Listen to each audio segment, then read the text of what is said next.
Brady Cook wasn't 100%. He tried to play. I don't think he really could throw it very deep there. And then Drew Pine comes in, 3 interceptions in 4 drives. I say that to get that out of the way because I was having a hard time. Everyone was, texting me, and then they're like, "Hey, you had to be excited about that Bama defense," and I was, because you can't hold them to less than 0 points. But there is a lot of fine print on what Alabama's defense did on Saturday. No Brady Cook, no Noel at running back. Drew Pine was horrible. Great point by the analyst on the broadcast that he's only 5'10 and a half, and he never probably saw Malachi Moore in that interception there because he couldn't see through the traffic down the field. But they did shut him out, and that means something. Well, look, I think if you're an Alabama fan, you've got to be excited because Missouri's offense isn't what it was last year. But even with Brady Cook in, the guy was averaging 2.5 yards per attempt. I mean, it wasn't like that offense was going to do anything, and I know it was 6-0, and it's almost like once they turned the football over with Drew Pine, then the offense really got rolling for Alabama.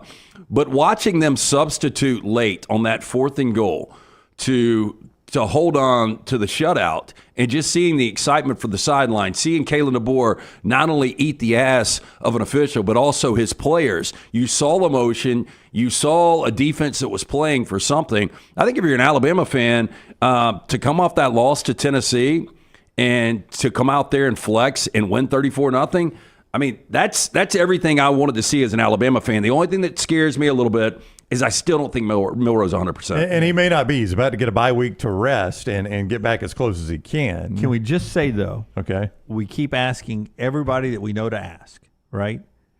And they all refuse to tell me that he's even a little banged up. I keep saying, I won't even mention it on the air. Just tell me, is he banged up so I'll know how to put this into context as we're talking about it. He doesn't have an injury, Jim. He doesn't have an injury. I said, listen, I'm going to be so upset, not that it matters to these people I'm talking to, but if we get to the end of the year and they tell me that, Jalen Milroe played the final 9 games of the season with a hip flexor, with a torn something or a tweaked something or something, and we're going to be like, one of the gutsy performances in Alabama football history, and we're not celebrating as he's doing it.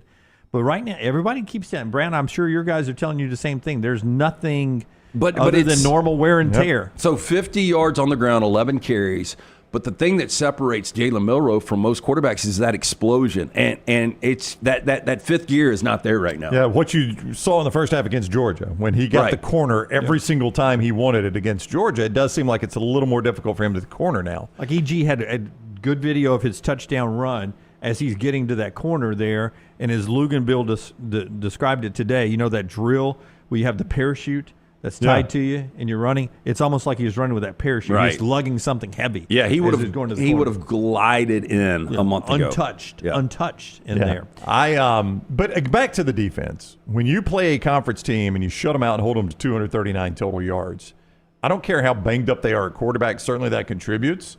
But in this day and age of college football, especially for a defense that has struggled the way Alabama's has struggled at times this year, that cannot be anything but a positive.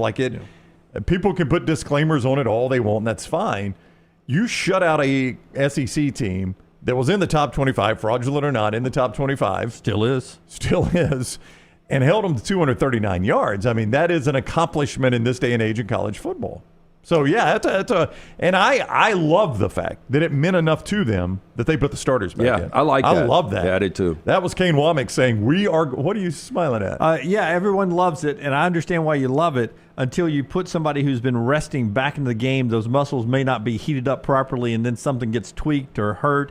Because I'm my NFL team, Chris Godwin, we were losing a football game, and he's done for the rest of the season, 43 seconds. Why was he still in the game? But, I mean, those guys had been out less time than you would be sitting at halftime, so it's really no difference in that. Well, in the NFL, I mean, obviously the roster size is a lot different, you see a lot of the starters still in. But I thought just seeing Kane Wommack, I mean, that guy has caught hell this year, and some deserved.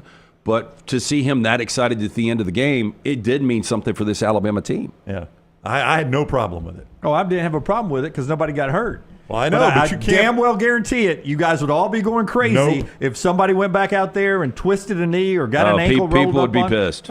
Here's Jalen afterwards on just the tribute that the coaches and the players were paying to our man Tyler Booker this week. So when you think about physicality, you think about the trenches, O-line, D-line, but you also got to look as a whole. I see our running back Justice scoring that touchdown, how physically he ran through that dude's face.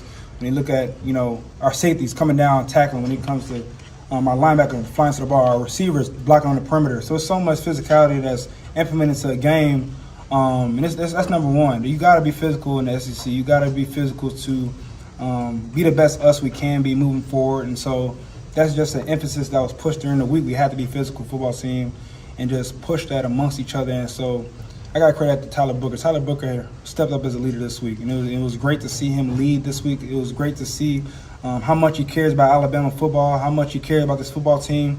And when you have a guy like that, that's going to push our group to be our best us.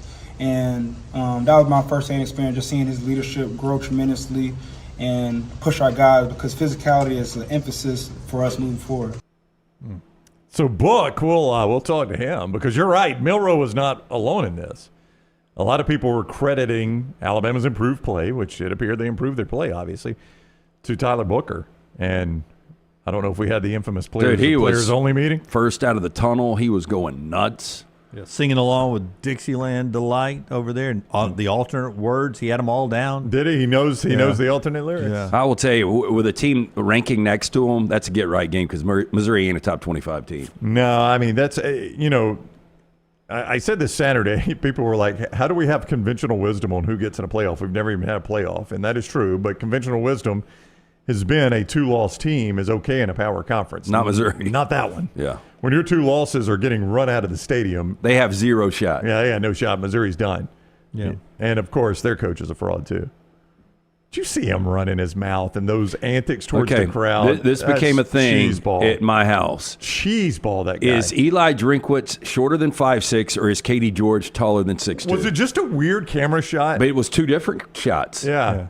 Because I noticed the same thing. Katie George, as I like to tell EG all the time, sneaky tall. Sneaky tall? I'm going to put her at 5'9". I'm going to put Eli at 5'9 and a half, 5'10". No, she was like 7 inches taller. I don't know if it was the hills, footwear, the angle, if he was on his knees. I think there was a forced perspective. I think she was closer to the camera. Yeah, so everybody noticed the same thing. Oh, no, I 100% right away. I was like, my God, how short is Eli Drinkwitz? In the Nick Saban show days, when I did that on television, I would stand about a foot in front of him.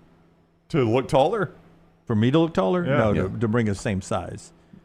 Saban's shorter than you. If you're standing in front of him, it's going to make but you he's look only taller. a couple inches Okay, shorter I than you. was standing behind. Whatever made him look taller. Yeah, is you what would I stand do. behind Did he ask you to do that, or No. his handlers? No. I just did that to even up the camera shot Be a little kind. bit. Yeah, I mean, that's the producers always want that. That whole deal, though, where they threw the penalty and the Alabama fans cheered, and he was doing that, Yeah. and then did the first down. And then jawing with Alabama players. And now it looked like it was in good fun, but Yeah. for him to tell Jahad Campbell, if we had our starting quarterback, this would be different. You could Yeah. read his lips. That's what he was saying. And then at some point, I think AL.com called him. I don't know who was yelling F you at across the field or on the field. I don't know, man. That guy's just a clown. Brown doesn't like any of the SEC coaches. I don't like Eli Drinkwitz. You know I've always said that guy was born on third and thought he hit a triple. I don't like Eli Drinkwitz. Last year he did a pretty good job with this team. Nah, that's 1 year. What did he do this year? Well, I mean, they're still ranked. I don't think they're very good. But Yeah, they're a fraud at rank.